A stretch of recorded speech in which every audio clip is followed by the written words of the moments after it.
May Charlie Kirk rest in peace. Now, I'm not a politics channel. I don't meddle in that. It's not my domain. Of course, I have my politics. Everyone does. But I don't talk about it.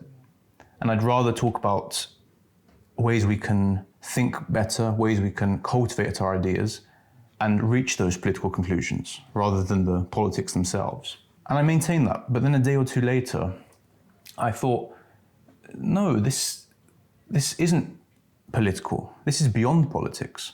And actually, it is very relevant to the channel as an event, regardless of the politics involved, regardless of what I think, who I am. This is what we talk about here on the channel. But why then? Why is this tragedy different from any other? And why should I raise it here now? But before I can answer that, I have to preface that I'm proud of this community. I'm proud of you.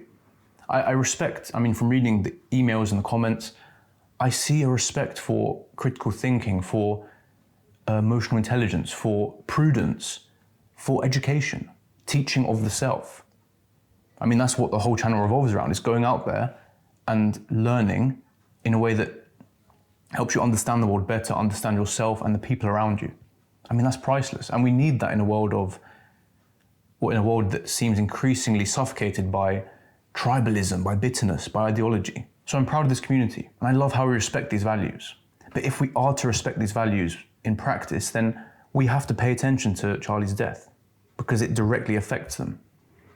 Because when Charlie was murdered, it wasn't just the end of his life, which is a tragedy in itself.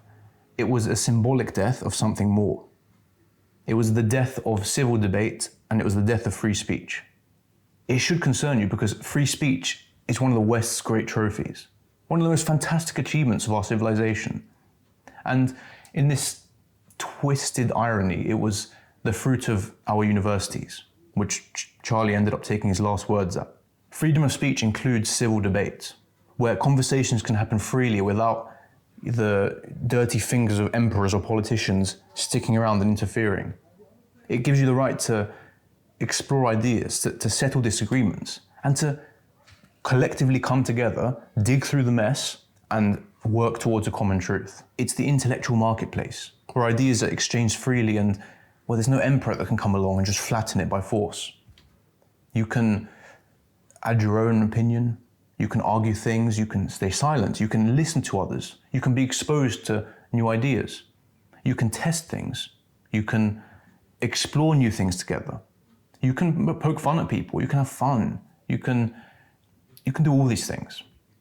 And that only works when the marketplace is there in the first place, and where people are happy to come along and to discuss. It even comes with contention.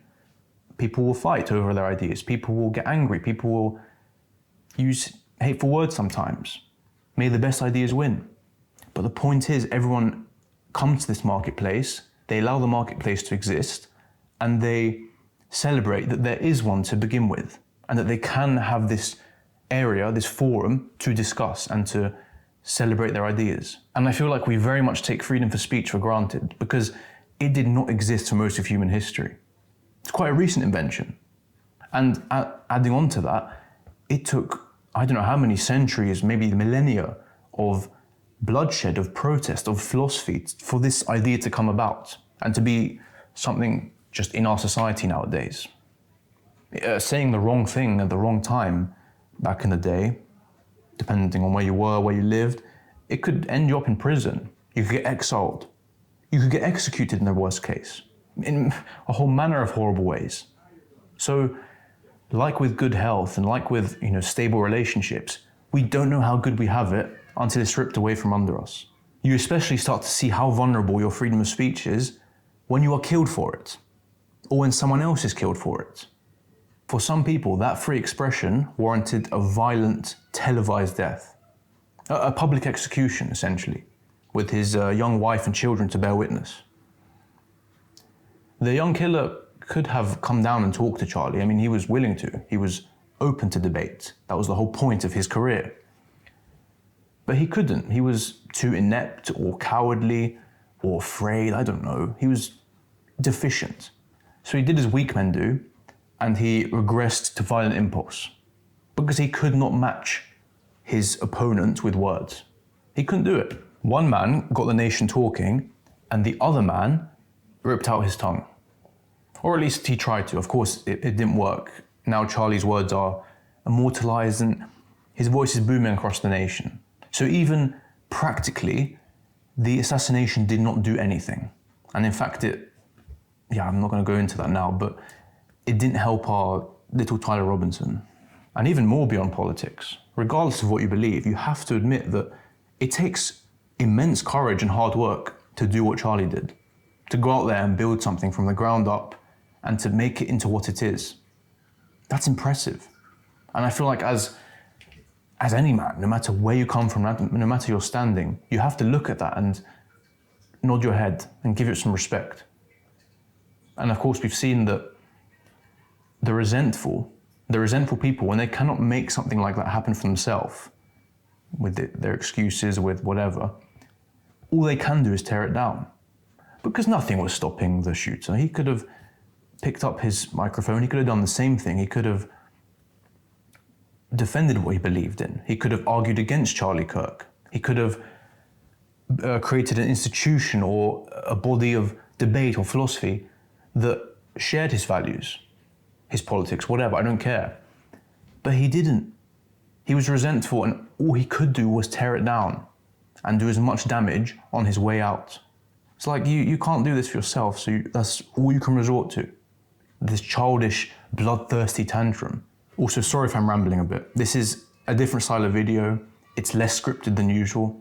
And I'm basing all my thoughts on a newsletter I wrote earlier. And essentially it's just a way to help me think it through, and I just thought you'd like to hear some of the thoughts I have. And of course, I always want to hear yours too. I also want to emphasize just how public this assassination was. Of course, you have his poor family right there to see it all. But then you have thousands of students traumatized by the gruesomeness of it. And you have hundreds of millions, potentially billions of people, with restless nights and this horrible scene on their phone. When I first saw it, it was like an hour before bed. I thought it was AI, just because of the amount of blood.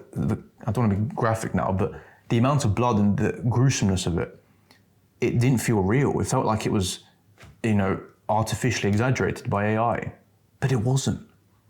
And it's just shocking. I hate how the social media has made such a spectacle of this violence. And many people say, you shouldn't watch the video, fair enough. But at the same time, you have to kind of stare into this savagery. You can't pretend it doesn't exist. We can't sanitize what is really happening. And of course, I'm not going to show it, I'm not going to link it. But that is a counter-argument, that we have to stare directly into this black abyss and realize that this can happen, this is real. And if we are to do anything against it, if we are to bring back compassion and mercy and charity and freedom of speech, we have to know what's on the other side.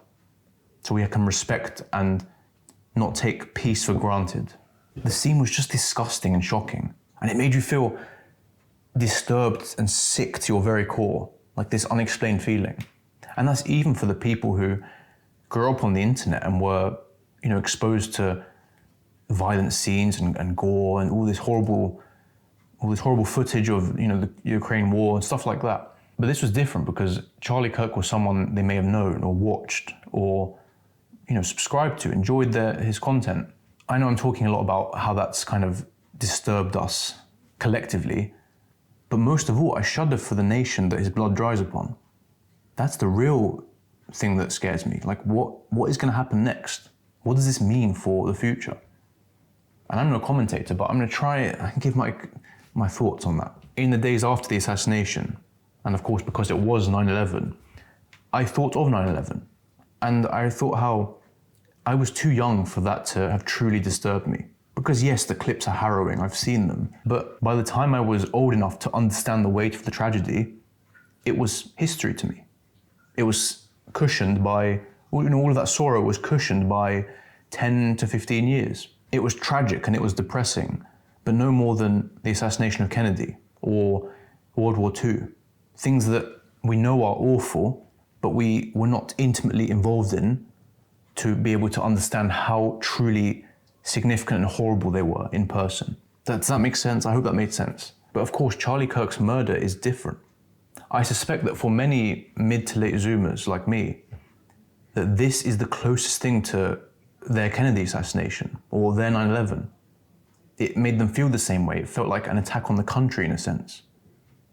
I don't know, maybe, is that fair to say? And when I thought of that, I also thought of how, at least from what I've read, after 9/11, America saw this brief but intense period of unity.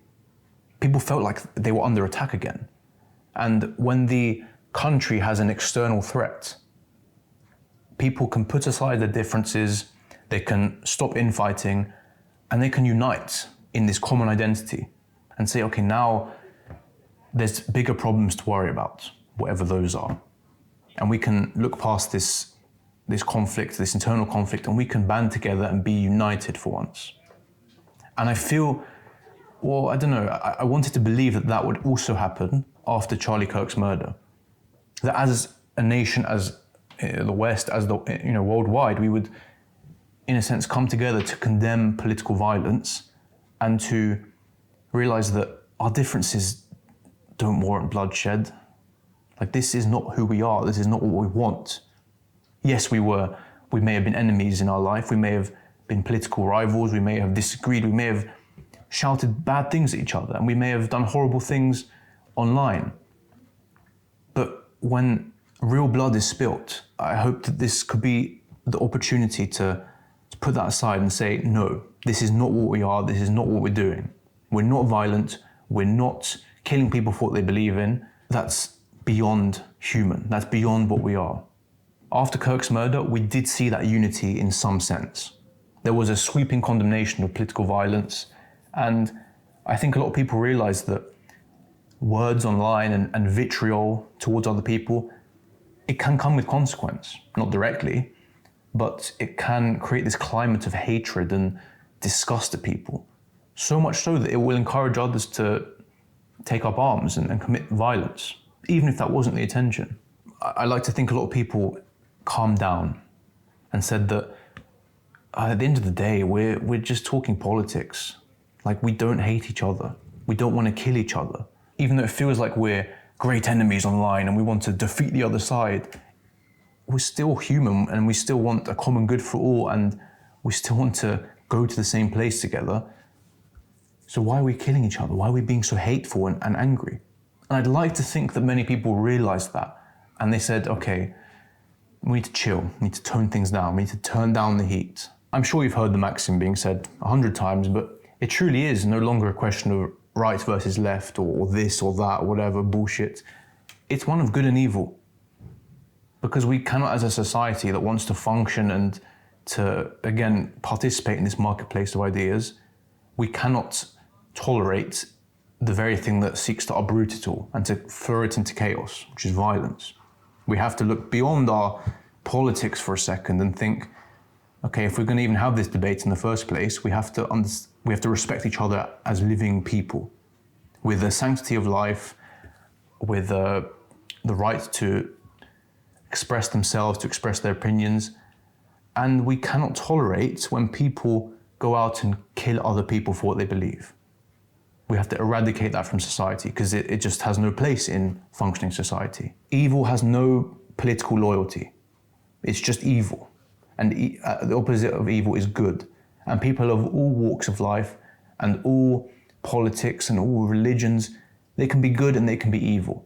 And we have to stop, making it all about labels and, you're this, you're that. If you are one of those people who, regardless of your opinions on Charlie Kirk's politics or what you thought about the guy himself, if you put aside that for a second, if you were mature enough to just say this isn't political anymore, and you could have that humility to condemn the violence and to, try and foster peace, which we want, I respect that. And just thank you for saying that, because we need more and more voices to amplify this message.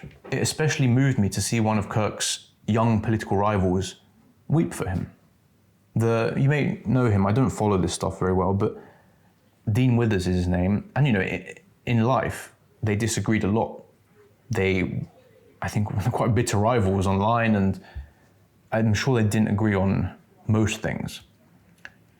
But when Kirk was murdered, at least Dean Withers had the humility and the maturity to put aside that beef, that shallow beef, and say that, yeah, I mean, this is horrible, and we can't tolerate this. And that was soured when I realized that a lot of his fans criticized him for that.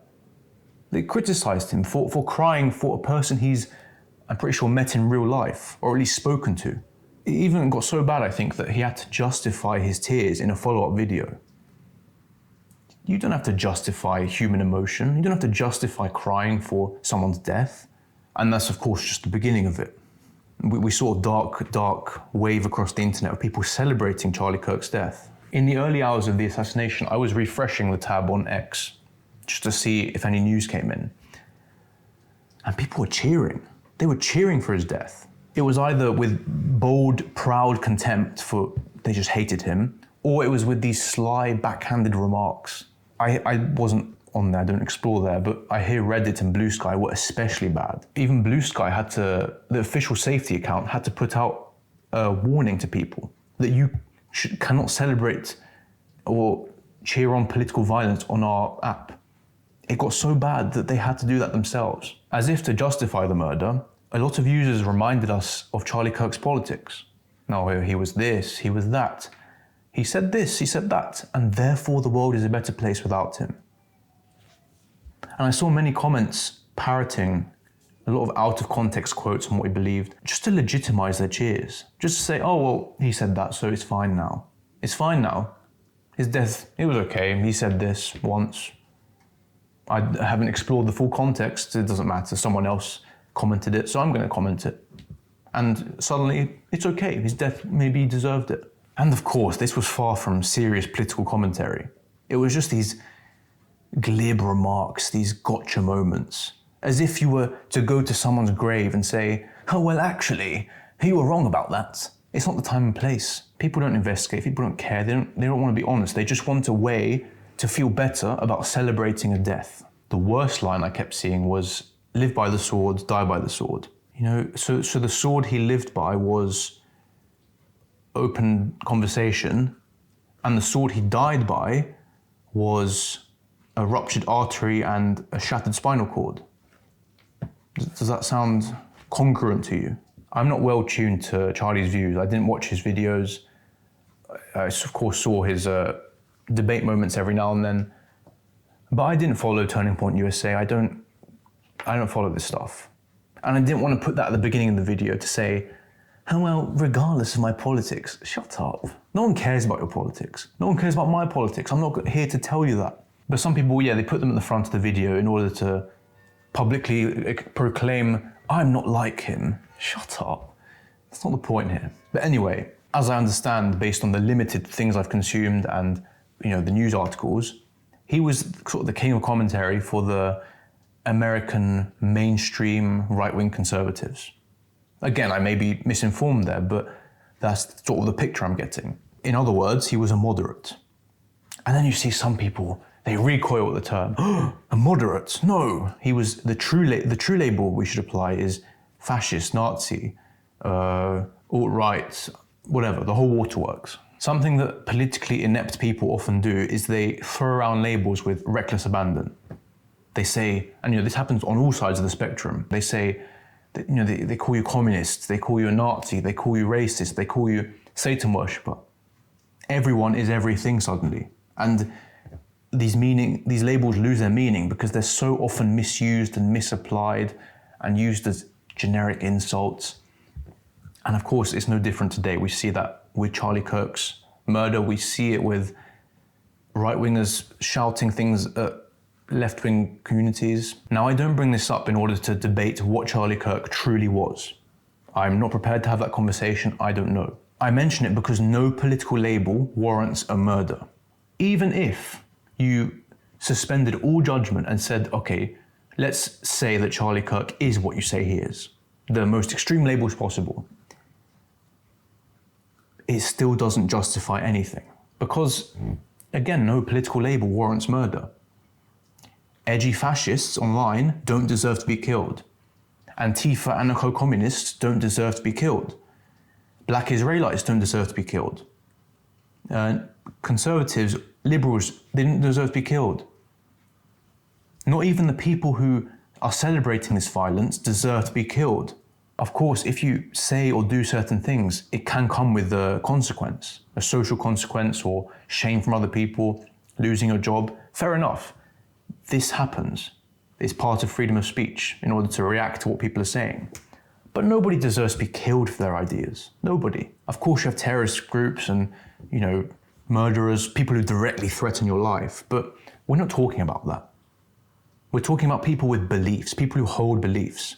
And no matter how stupid, outlandish, offensive, repulsive, no matter how bad they are to you, it does not make it grounds for execution. Because, everyone's an extremist to someone. And according to the rules of the people who cheer for this murder, you could be a target. If you deem someone an extremist and that makes it okay to kill them, then what's stopping them from deeming you an extremist? Or the next person? Or someone who very much isn't an extremist? If you set this precedent, you bring us back to the laws of the jungle. I don't want to live in this world.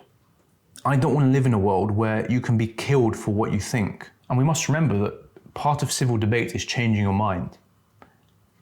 And changing your mind is a fantastic thing. It shows, again, humility. It shows that you are progressing towards something. It shows that you are willing to listen to your opponent and to respect their opinion, to respect their arguments, and to shed your own old beliefs if necessary. But only the living can change their mind. The dead cannot change their mind. They're dead, they're killed, they're cold. Their soul is gone, it's departed. So if you want to have a society where changing your mind is even possible and encouraged, well then that cannot coexist with violence, which stops people from ever evolving or changing, which we do. And what's crazy is that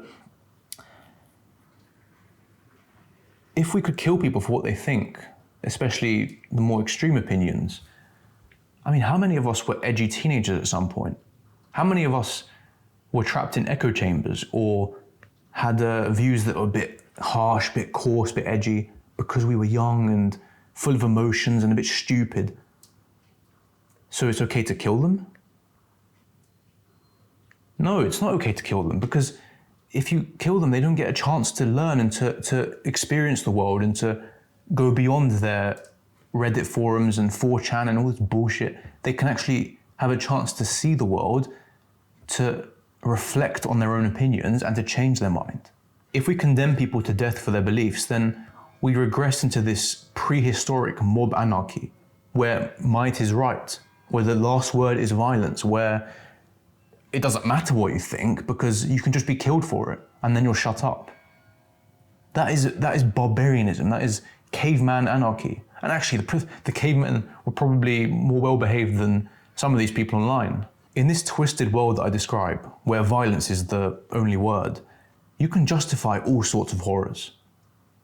You can justify mosque shootings, stabbing local politicians, Islamist terror attacks. They all thought the same. They thought that their cause was just, that their actions were righteous, that they were removing the enemies who thought differently of them, and those enemies whose ideas threatened their life or loyalty in some loose way, clouded by this deep-rooted hatred. There is no light in this society. That is only war, death, and sorrow. We don't want that. In this society, the winners are covered in blood and their souls are marred by evil. The losers are dead. We don't know what they thought. It doesn't matter because they're dead. They didn't have a chance to participate in the intellectual marketplace because there was no marketplace. It was burned to the ground. It was shot up. Who wants this society? No one wants this. And yet here we are seeing people online cheering on the first step of it. The precedent that sets the tone for the future. And just to be as explicit as possible with this, anyone who cheers on the murder of an innocent man has a rotten soul. They sink below political discourse. They represent hatred manifest in the war of humanity versus hatred. Because what else is that but pure and utter bitter hatred? Many internet cesspits are celebrating, and it makes me wonder how many people would have pulled the trigger themselves. Because all it took for this to happen was one person with hatred in their heart and a sick sense of resolve. So how many thousands or tens of thousands would have done it if you gave them that same sick drive to action? Or if they just felt like they had nothing to lose and they could have done it, sure. It's a scary thought. And of course, I know we have a law system in Europe, in America, in the world, who looks after these things in silence. We don't really hear about it a lot because it's secret. But how many terrorist attacks and shooters and people who want to inflict violence on people, how many are stopped before we even know about it? So many. It must be so many. And thank God they can be stopped before they do anything. It's fantastic work from the police and investigators or whatever. But it's equally terrifying that there are this many hives of bad sentiment, of foul sentiment, who want to go out and hurt people. How many echo chambers out there are festering with violence and hatred, both on the left and the right? How many are angry? How many are willing to do something so evil themselves? Those who cheer on this killing, they may not have thrust the spear themselves. They may not have delivered the killing blow. But I suspect that many of them, or most, would have no problem adding an extra inch to the handle so that they can kill someone without having all that guilt and all the legal problems that come with it. They're happy to see it happen, but too cowardly and pathetic to even have that sick resolve to see it through. Not that it's a good thing. Or maybe it was like Shakespeare's Lady Macbeth. She never killed King Duncan, it was her husband. But she was the one with the hateful narrative, the vitriol, the sense of betrayal and bitterness that pushed her husband to go and kill King Duncan. But at least in the end, she felt guilty. At least in the end, she realized what she had done was terrible. And I suspect that we won't see that from many people online who are cheering this death. A lot of them won't have the humility or the compassion to realize that what they said, what they were doing was awful, it was wrong. And I really hope as many people as possible can rescind their remarks and feel shame for what they said and to regret it and to make amends. But then ego gets in the way. And a lot of people's ego will just be too big and too hateful to ever say these things. Oh, and by the way, I really hope this isn't true, but if you are one of these people who are cheering on this death, I don't want you here. Unsubscribe, stop watching, please. I just don't want people like that on the channel. There's no place for them. And I'm suspecting I won't be talking to many people by saying that, but just in case, if you are one of those, go. I don't hate you though. I think your sentiment is vile if you say that, but I don't hate you. And maybe it's naive of me, but I want to give you the benefit of the doubt. Because again, you saw how I was talking about, teenagers, young people who are edgy, who get caught up in the wrong places at the wrong time online, people who are, let's be blunt, foolish and easy to manipulate. I can understand how this edginess and this harshness, especially early on in your life, how this can lead to you saying that, to cheering on a death because you didn't like them, because you thought they were a fascist, a communist, this and that, whatever. I can see how it happens. And again, maybe I'm being naive, but it could be the reason you are that way and the reason you do think that. And I don't want people to be corrupted by influence online. I don't want that. And maybe you don't see the evil in your words, but it's there. And it's easy to be blind because of your echo chambers, your radicalization online. It happens. And I want you to see past the internet crazies that maybe you got caught up in. And I want you to save yourself. Just save yourself. Go offline, go outside, touch grass. Realize that people are good. People are good. There is goodness in people. There is goodness in society. I can go out for a walk right now and think, how beautiful is this world? And there's not enough time, there's not enough energy or purpose to be hating society, to be hating people, to be hurting them. It's the enemy of everything good that we have fought for and everything good that we want in life and live for.